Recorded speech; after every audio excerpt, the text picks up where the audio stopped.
Kõigepealt läheme Tonni kodulehele tonni.cs.ut.ee.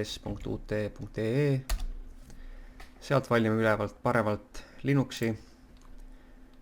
Et teada saada, mis mitmebitise operatsioonisüsteemiga meil tegemist on, siis võime jooksutada käsku uname -m. Seda jooksutame siis terminalis. Ja saadud tulemuse järgi siis otsime allalaadimiste lehelt õige versiooni, mis siis minu puhul oleks see siin. Faili laiendiks peab olema tar.gz. Laadime selle alla. Kui fail on alla laetud, siis avame selle. Võime sulgeda brauseri. Pakime kausta töölauale. Avame selle ja vajutame klahvi kombinatsiooni Ctrl-L. Nüüd me saame siis teada täpse asukoha, kus see kaust asub.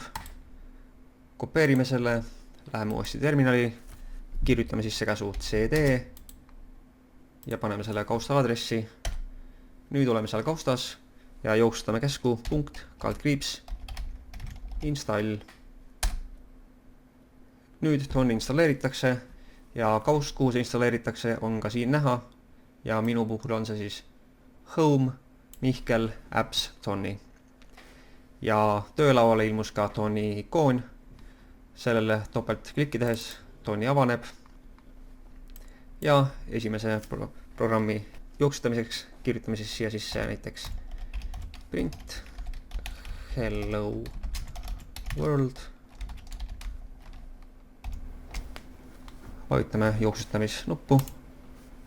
Paneme nimeks näiteks hello.py ja salvestame. Ja all siis ka jooksutati meie programmi.